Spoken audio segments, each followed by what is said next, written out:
What's up, everybody? It's Friday, and it's time for Tower Talk. January 22nd, 2021. This week at Bungie, Hawkmoon is back on the menu. You heard it, folks. The activity that we've been waiting for, the ability to roll new Hawkmoons with random perks, is here. And I have to say, I really like this Harbinger activity that went live this week. It's Whisper of the Worm 1.5, if you will. And I know initially I felt like it wasn't as good as Whisper or 0 Hour, but I realized that that's not strictly true. There's actually a lot about this Harbinger mission that is very unique and very much an improvement on the things we did with Whisper and 0 Hour. The first thing for me being that there's no friggin' timer, dude.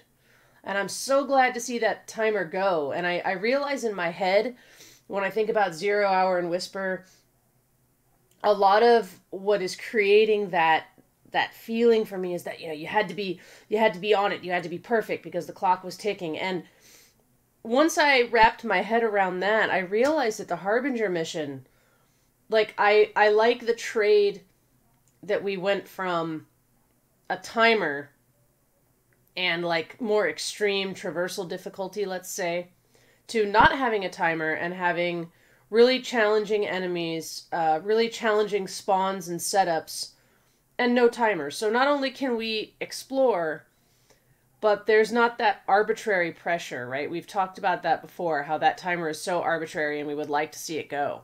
I know I've talked about it a ton. And, yeah, I like how, you know, you have to make your way to the dam. Like, all of that traversal was really good. I like how once you're in the dam, you know, you kill the emissaries and you have to find, you know, where the blight is. And then there's all the paracausal feathers to find. And then, you know, we have the reservoir room, and we have the room at the end, of course, the final boss room, where really, especially solo, it's very much about learning how things spawn and how to control them and how to position yourself based on that, so that you can get through it. And I just really, really like how you have to figure it out. And then once you do, oh my God, you can fly by comparison. I think a lot of people will want to do it in a team of at least 2. It's very challenging solo, but I wouldn't call it impossible. You just really have to consider your loadout, your armor setup, and, you know, like I said, learn what the spawns are, learn your positioning, learn how to control the encounters. Because for sure, if you don't do that, you're gonna get slapped, and even then, it's pretty hard. And I mean, the traversal in the Hollowed Rift is really good too when you're approaching the boss room with all the cliffs and all the boopers and things. And I really like this. I would really like to see this type of thing going forward instead of sort of what we had initially with Whisper and 0 Hour. I think that the environments and the setup of the traversal puzzles and all that was probably best in those two versus the Harbinger Hawkmoon mission. But the overall setup and improvement of this, I prefer. Yeah, man, it's just really good. And a note to everyone, if you're wondering or you're having trouble, you only get to roll your Hawkmoons once a week. So you can go back into the mission and get feathers that you missed, but you will not get any more feathers from the chests, and you will not get any more Hawkmoons from the chests. It's 1 completion per character per week, which I don't know exactly how I feel about that, but then I have to remind myself that this isn't exotic. The farm should not be too easy or too plentiful. And I mean, really that goes hand in hand with the difficulty too. I think my preference would be, like, if match game is on, then don't make the enemies so tough outside of that, like iron or whatever that would be. Or vice versa, if the enemies are a little softer, match game. But having a match game and what is basically iron on there, the enemies have a lot of health. And then you're just getting constantly bombarded. It's a 1270 activity also, by the way. It just seems like all of that together might be a little bit much for most people, even people that like to solo. That said, I don't think it's necessarily wrong because, again, I say, this is an exotic that is the reward. And I mean, looking back in my head, I feel like I had a much harder time with Whisper than I had with this as far as, fighting against enemies, right? Clearly, it's designed for a team of 3, but the solo challenge is possible, and they've definitely made it a challenge. So, again, I don't know that I would call down to the Bungie gods for it to be changed. Those are just little things that I feel about it, but it is ultimately appropriate for the reward, which is the random roll Hawkmoon, right? Okay, so that's my 2 cents on that. And moving on, let's see. The next section of the TWAB was addressing the fear of missing out and how it specifically relates to seasonal content sticking around longer to reduce that FOMO, right? So they gave a list of what's going to stick around from Season of the Hunt until the end of year 4. So this is really important to remember. It will be there all year. Story missions will be able to be launched from a node in the director. This was something that I did not expect at all. And I'm wondering if that means we're going to have that story mission node back in the Vanguard section. And I mean, is that going to include all story missions? I feel like it has to, because the ones that are specifically related to the season, there's not very many, nor are they much of anything. I don't know. I would hope that this means all of the available story missions that are still in the game right now will be available from the director. And it's funny because I was just talking about that. I believe it was the last Tower Talk. I was saying how I would like to have story missions back, but some story missions is better than no story missions. So either way, I'm pretty happy about this, and I just hope it's a little more robust than just something that's for Season of the Hunt. Fingers crossed. Wrathborn hunts are going to be staying. The Adored quest will continue to be available. Crow's vendor screen will still be there on the Tangled Shore. Of course, our Hawkmoon quest and the Master activity. And then the Seasonal Seal and Warden title. So this is something that we haven't seen before. It used to be that if a season ended and you didn't have the title, that was it. Now, there will still be a deadline on getting the seal in time to get the pin, if you're into getting those Triumph Seal pins, which I am. But attaining the title itself will have an extended life, which I think is a really, really, really, really good move.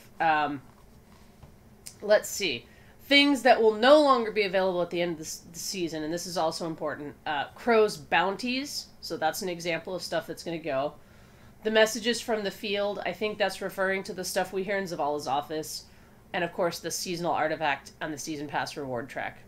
So, this is cool, because this is a little bit more than what I expected in terms of things extending beyond a season. There's actually not very much that's leaving. Really, it's just the specific bounties and the messages from the field audio. That's pretty significant. They also went on to let us know that changing this content around is going to create some weirdness going forward from Season of the Hunt. And so they said, like, this is why Crow is still hanging around in Spider's Lair even after he was kicked out earlier in the season. And they said, in the next season, Crow will be in a new destination, but he's also going to be at the Tangled Shore so that Season of the Hunt content tied to his inventory is still available, right? Like the lure and the different stuff. and the reason that that's happening right now is because Season of the Hunt was designed assuming the old seasonal model before this decision about how they would reduce FOMO was made. But they said going forward, those rough edges should be gone and everything will have better continuity and not be weird. This is just a one-time deal.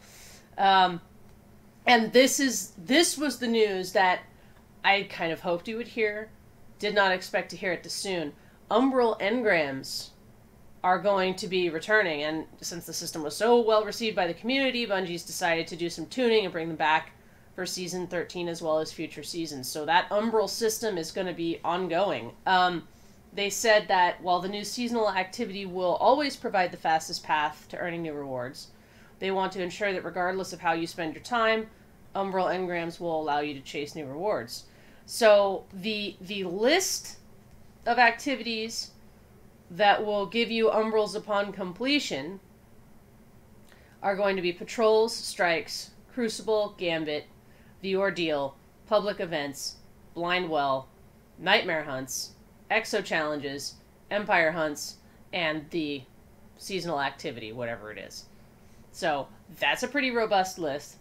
Also note that Umbral engrams will have a chance to drop from defeating enemies anywhere in the game.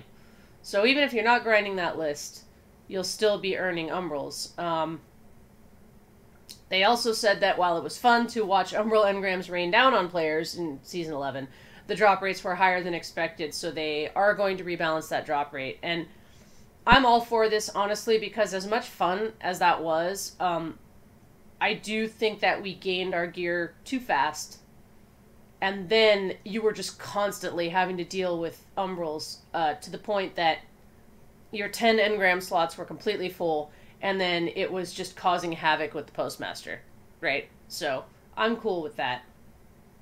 And they said there's going to be a short quest to show players how to use the new Prismatic Recaster to focus Umbral engrams. This quest is account-wide, so you only have to do it once. Thank you! And we seem to have forgotten about account-wide unlocks for certain things, like Stasis! And I know that the progress for Stasis on alternate characters was easier, but like, dude, don't make us do it 3 times. Please. Please don't. Please don't. That's it. That's all I gotta say on that one. So, Prismatic Recaster. The Recaster returns as a kiosk with the capability to change Umbral engrams into focused Umbral engrams, which contain a smaller loot table.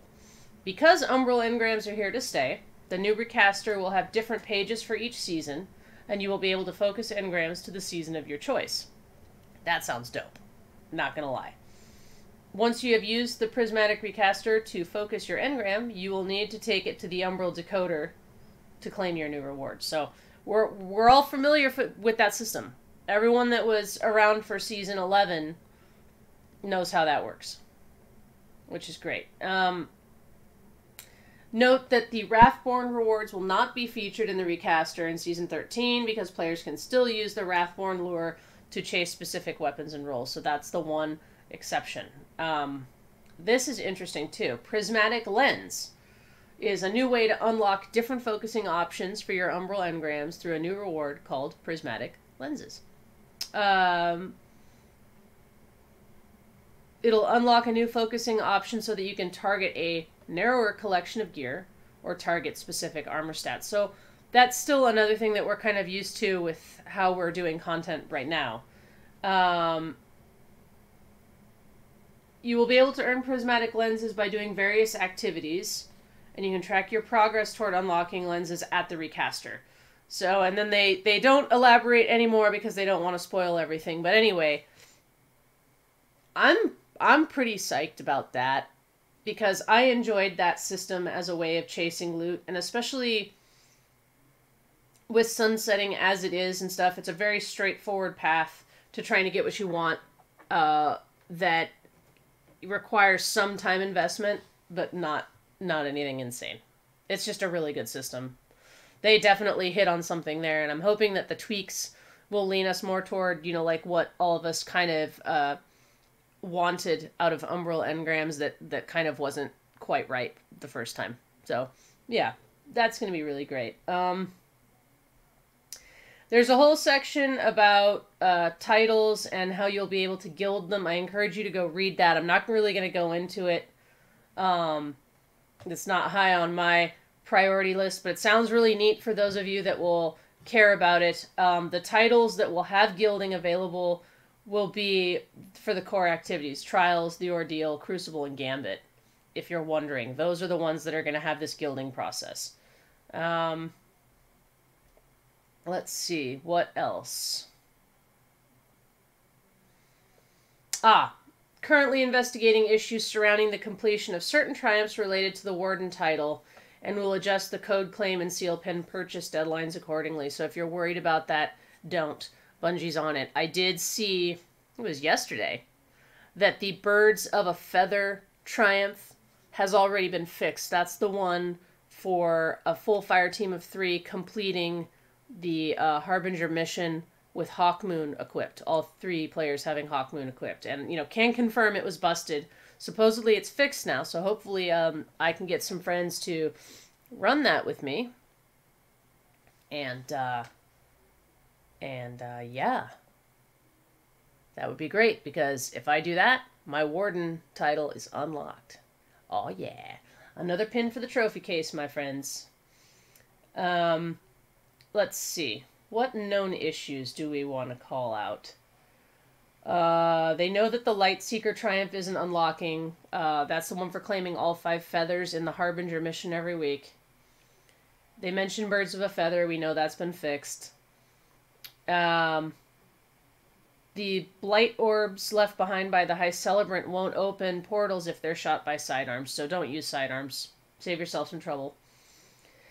I saw this one the last time I played. The High Celebrant will always show immune damage even with the Wrathborn buff active.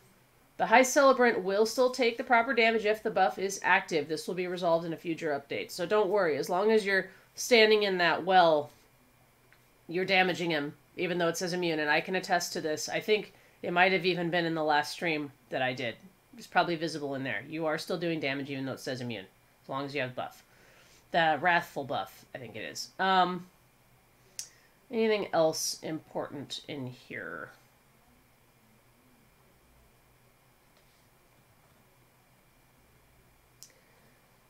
Oh yeah, here we go.